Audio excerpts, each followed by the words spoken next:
Hello friends, good evening. Welcome to 10th daily money show. ఈరోజు మన daily money షోలోని మీరు చాలా రోజుల నుంచి అడుగుతున్నారు సోలార్ రిలేటెడ్ కంపెనీ గురించి మాట్లాడమని. ఈరోజు ఒక సోలార్ రిలేటెడ్ కంపెనీ గురించి మాట్లాడబోతున్నాను. అలాగే ఐడిఎఫ్సి ఫస్ట్ బ్యాంక్ నుంచి ఒక ఇంట్రెస్టింగ్ అప్డేట్ ఉన్నది. ఇలా వేరే అదర్ ఇంట్రెస్టింగ్ అప్డేట్స్ అని క్విక్గా డిస్కస్ చేసేద్దాం. ముందుగా మనం మార్కెట్ అప్డేట్ చూస్తున్నట్టయితే సెన్సెక్స్ 434 పాయింట్స్ కరెక్టే 50,889 పాయింట్స్ దగ్గర క్లోజ్ అయింది. నిఫ్టీ 137 పాయింట్స్ కరెక్టే 14,981 పాయింట్స్ దగ్గర క్లోజ్ అయింది. మీరు ఈరోజు సెషన్లో top gainers and top losers ఒక లిస్ట్ ఇమేజ్లో చూడొచ్చు. మన నెక్స్ట్ అప్డేట్ చూస్తున్నట్టయితే సోలార్ థీమ్ రిలేటెడ్ గా ఒక కంపెనీ గురించి మాట్లాడుతున్నాను కదా, ఆ కంపెనీ గురించి మీకు ఇప్పుడు ఎక్స్ప్లెయిన్ చేస్తాను. ఈ కంపెనీ పేరు బోరోసిల్ రెన్యూబుల్స్ లిమిటెడ్. ఈ కంపెనీ ఏం చేస్తుందంటే సోలార్ ప్యానెల్స్ ఉంటాయి కదా, ఆ ప్యానెల్స్ మీద గ్లాస్ యూజ్ చేస్తారు. ఆ గ్లాస్ ని మ్యానుఫ్యాక్చర్ చేస్తుంది. సోలార్ ప్యానెల్స్ మీద యూజ్ చేసే గ్లాసెస్ లో కూడా వెరైటీ ఆఫ్ గ్లాసులు ఉంటాయి. లైక్ మ్యాట్ ఫినిష్ గ్లాసెస్ అని కానీ, యాంటీ గ్లేర్ సోలార్ గ్లాస్ కానీ, అలాగే fully tempered 2mm solar glass, ఇలాంటి సోలార్ గ్లాసెస్ అన్ని ఈ కంపెనీ మ్యానుఫ్యాక్చర్ చేస్తుంది. అండ్ వీళ్ళు సోలార్ గ్లాస్ మ్యానుఫ్యాక్చర్ చేసి మన ఇండియాలోనే కాకుండా ఇక్కడ మీకు కనబడుతున్న కంట్రీస్ అన్నిటికీ ఎక్స్పోర్ట్ చేస్తుంటారు. వీళ్ళకి ఇప్పుడు వస్తున్న టోటల్ రెవెన్యూస్ లో 18-20% రెవెన్యూస్ ఎక్స్పోర్ట్స్ వరే వస్తున్నాయి. అండ్ మన కంట్రీలోని Borosil renewables limited is the only solar manufacturing glass company. వీళ్ళు ఈ క్వార్టర్ లో డెలివర్ చేసిన నెంబర్స్ గురించి మనం మాట్లాడుకుందాం. లాస్ట్ ఇయర్ Q3 లో వీళ్ళు జనరేట్ చేసిన రెవెన్యూ 75.18 crores అయితే ఈ Q3 కి అది 140.13 crores కి పెరిగింది. అంటే వీళ్ళ రెవెన్యూస్ లో 86% జంప్ కనబడుతుంది. ఎబిటా విషయంకి వచ్చినట్టయితే లాస్ట్ ఇయర్ Q3 లో వీళ్ళు డెలివర్ చేసిన ఎబిటా 10.18 crores అయితే ఈ Q3 లో అది 53.65 crores కి పెరిగింది. అంటే మనకి ఎబిటాలో 427% ఇంప్రూవ్మెంట్ కనబడుతుంది. ఎబిటా మార్జిన్స్ విషయంకి వచ్చినట్టయితే లాస్ట్ ఇయర్ Q3 లో వీళ్ళు జనరేట్ చేసిన ఎబిటా మార్జిన్ 13.5% అయితే ఈ Q3 కి అది 38.3% పెరిగింది. మన జనరల్ ఏదైనా కంపెనీ ఒక ఎబిటా మార్జిన్ పెరిగింది అన్నప్పుడు ఇన్ని బేసిస్ పాయింట్స్ లో పెరిగాయని చెప్పి మాట్లాడతాం కదా, ఇక్కడ బేసిస్ పాయింట్స్ కాదు, ఏకంగా వీళ్ళ ఎబిటా మార్జిన్స్ 183% పెరిగాయి లాస్ట్ ఇయర్ Q3 తో కంపేర్ చేస్తే. ప్రాఫిట్ ఆఫ్టర్ ట్యాక్స్ నెంబర్ విషయంకి వచ్చినట్టయితే లాస్ట్ ఇయర్ Q3 లో వీళ్ళు 87 lakhs లాస్ డిక్లేర్ చేశారు. ఈ Q3 లో వీళ్ళ ప్రాఫిట్ 29.18 crores కి పెరిగింది. అంటే ప్యాట్ 3,447% పెరిగింది. అండ్ ప్యాట్ మార్జిన్స్ లో కూడా మంచి ఇంప్రూవ్మెంట్ చూపించారు. అండ్ వీళ్ళు Q3 లో పర్ఫార్మెన్స్ ఇంతలో ఇంప్రూవ్ అవడానికి కారణం గవర్నమెంట్ ఏదైతే ఆత్మనిర్భర్ భారత్ మిషన్ రన్ చేస్తుందో దానివల్ల యాక్చువల్ చైనా నుంచి ఇంపోర్ట్స్ వచ్చే బదులు ఇప్పుడు వీళ్ళ దగ్గర నుంచి ప్రొడక్ట్స్ ఎక్కువగా కొంటున్నారు. దీనివల్ల యాక్చువల్ వీళ్ళ సేల్స్ లో కానీ మార్జిన్స్ లో కానీ ఇంప్రూవ్మెంట్ బాగా కనబడిందని మేనేజ్మెంట్ చెప్తుంది. అండ్ అలాగే ఈ Q3 లో కంపెనీ 200 crores QAP రన్ చేసింది. ఆ QAP లోని reputed global and Indian institutional investors like HSBC కానీ, ఫ్రాంక్లిన్ టెంపుల్టన్ కానీ, BNB ఏషియా కానీ ఇలాంటి కంపెనీస్ అన్ని పార్టిసిపేట్ చేశాయని చెప్పి మేనేజ్మెంట్ చెప్తుంది. అండ్ ఆ QAP ద్వారా ఏదైతే డబ్బులు రైజ్ చేశారో ఆ డబ్బుల్ని వీళ్ళ ప్రొడక్షన్ కెపాసిటీ ఎక్స్పాన్షన్ కోసం యూజ్ చేస్తామని చెప్పి చెప్తున్నారు. కరెంట్లీ వీళ్ళు 450 tons పర్ డే కెపాసిటీ ఉన్నది. దీన్ని 950 tons పర్ డే కెపాసిటీకి ఇంక్రీజ్ చేస్తామని చెప్పి చెప్తున్నారు. అండ్ ఈ కెపాసిటీ డబుల్ చేయడానికి వీళ్ళకి 500 crores కావాలి. దానికి ఆల్రెడీ QAP ద్వారా 200 crores వచ్చాయి. ఇంకో 200 crores డెట్ తీసుకున్నాం. అండ్ మిగిలిన డబ్బులు ఇంటర్నల్ ఎక్యూరల్ ద్వారా స్పెండ్ చేస్తామని చెప్పి మేనేజ్మెంట్ చెప్తుంది.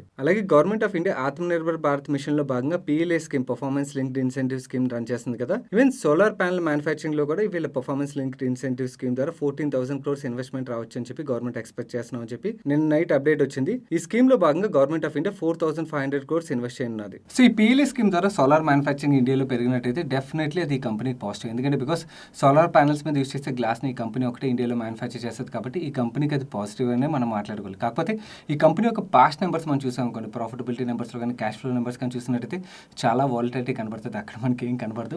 సో ఎవరైతే బాగా ఫ్యూచర్ గ్రోత్ కోసం రెడీ అయ్యి వాలటిలిటీ ఉంటుంది అంటే నెక్స్ట్ 1-2 yearsలోని 40-50% కరెక్షన్ ఉన్నా పర్లేదు అన్న ఆలోచనతో ఉన్న వాళ్ళు మాత్రం ఇలాంటి కంపెనీల గురించి ఆలోచించాలి. ఎందుకంటే బికాస్ ఇలాంటి కంపెనీల్లోని బాగా గ్రోత్ వచ్చే పొటెన్షియల్ ఎక్కువగా ఉంటుంది, బట్ కానీ వాలటిలిటీ కూడా ఎక్కువగా ఉంటుంది అనమాట. అండ్ ఇలాంటి కంపెనీల గురించి మాట్లాడాలంటే భయం వేస్తుంది. ఎందుకంటే బికాస్ బేసికలీ మాట్లాడిన తర్వాత రిటర్న్ వచ్చినప్పుడు ఎవరు క్రెడిట్ ఎవరు, బట్ కానీ పడినప్పుడు బ్లేమ్ చేయడానికి ప్రయత్నిస్తుంటారు. IDFC ఫస్ట్ బ్యాంక్ గురించి నేను 2019లోనే మాట్లాడాను. చాలా మంది ఇప్పుడు మాట్లాడచ్చు, బట్ కానీ అప్పుడే మాట్లాడాను. దాని తర్వాత పడినప్పుడు చాలా మంది నెగిటివ్ కామెంట్ చేయడం ఇలాంటివన్నీ చేస్తుంటారు అనమాట. సో నాకు ఇలా స్నిప్పెట్స్ లో నేను ఎర్లీ ఐడెంటిఫై చేయడానికి ప్రయత్నిస్తుంటాను. మీకు గుర్తున్నట్టయితే టాటా ఎలక్సీ గురించి కానీ, లేకపోతే ఈవెన్ అంబర్ ఎంటర్ప్రైజెస్ గురించి కానీ, ఇలాంటి వేరియస్ అదర్ కంపెనీస్ గురించి ఎర్లీగానే మాట్లాడడానికి ప్రయత్నించాను. సో దట్ మీకు ఇన్ఫర్మేషన్ తొందరగా వచ్చినట్టయితే మీరు డెసిషన్ తీసుకుంటారు కదా అని చెప్పి. బట్ కానీ ప్రాబ్లం ఏంటంటే ఇలా బాగా గ్రోత్ పొటెన్షియల్ ఉన్న కంపెనీస్లోని వాలటిలిటీ కొంచెం ఎక్కువగా ఉంటుంది అనమాట. ఆ వాలటిలిటీని అర్థం చేసుకుంటారంటే డెఫినెట్లీ ఫ్యూచర్లో కూడా నేను షేర్ చేయడానికి ప్రయత్నిస్తాను. సిమిలర్లీ హిందుస్థాన్ ఫుడ్స్ కూడా ఐ థింక్ నేను 500 rupees లో పికప్ చేసినట్టున్నాను. 2000 పైన ఉన్నట్టుంది ఇప్పుడు.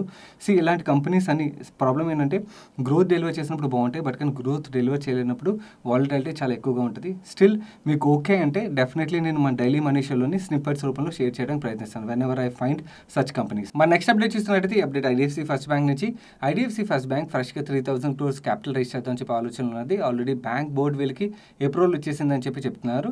అండ్ ఈ ఫండ్ రైజింగ్ వీళ్ళు ప్రైవేట్ ప్లేస్మెంట్ ద్వారా కానీ, QAB ద్వారా కానీ, లేకపోతే ఫాలో ఆన్ పబ్లిక్ ఆఫర్ ద్వారా కానీ ఆర్ కాంబినేషన్లో కానీ రేస్ చేస్తామని చెప్పి చెప్తున్నారు. ఇంకా షేర్ హోల్డర్ అప్రూవల్ తీసుకోవాల్సి ఉన్నది. ఈ ఫైనాన్షియల్ ఇయర్లో ఇది సెకండ్ టైం వెళ్ళి ఫండ్ రైజ్ చేయడం అన్నమాట. అండ్ అలాగే ఈ బ్యాంక్ ఒక సీఈఓ అయిన వైద్యనాథన్ గారు కొన్ని పాజిటివ్ కామెంటరీ చేశారు. ఆ కామెంటరీ ద్వారా స్టాక్ ఈరోజు సెషన్లో బాగా పెరిగింది.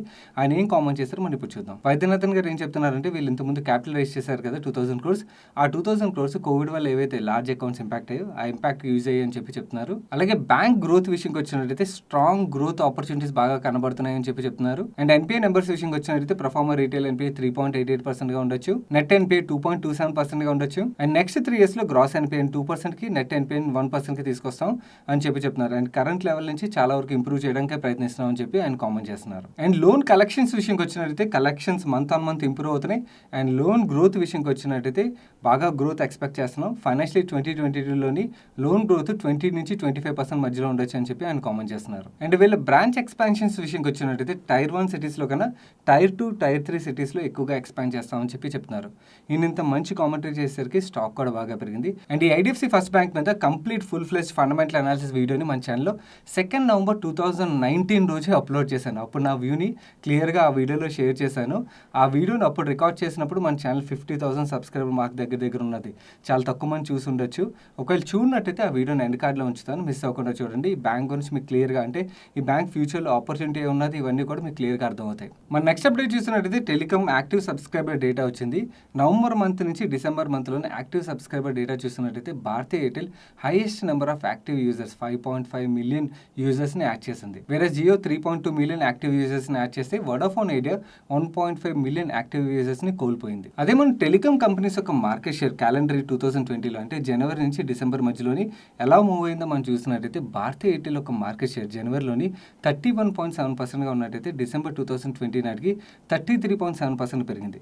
అదే జియో విషయంకి వచ్చినట్టయితే జనవరి మంత్లోని వీళ్ళ మార్కెట్ షేర్ 31.4%గా ఉన్నట్టయితే డిసెంబర్ మంత్కి 33.6% పెరిగింది. అదే వడాఫోన్ ఐడియా విషయంకి వచ్చినట్టయితే జనవరి మంత్లోని వీళ్ళ మార్కెట్ షేర్ 30.1%గా ఉంటే డిసెంబర్ నాటికి వీళ్ళ మార్కెట్ షేర్ 26.3% తగ్గింది. సో ఈ మార్కెట్ షేర్ చేంజ్ బట్టి మనకి ఏమర్థమవుతుందంటే భారతీ ఎయిర్టెల్ చాలా యాక్టివ్ యూజర్స్ని ఈ క్యాలెండర్ 2020లో బాగా యాడ్ చేసిందని చెప్పి మనకు అర్థమవుతుంది. అండ్ అలాగే ఈ 3 టెలికామ్ ప్లేయర్స్ని కంపేర్ చేసి నేను ఒక ఫండమెంటల్ అనాలిసిస్ వీడియోని మన ఛానల్లో ఆల్రెడీ అప్లోడ్ చేశాను.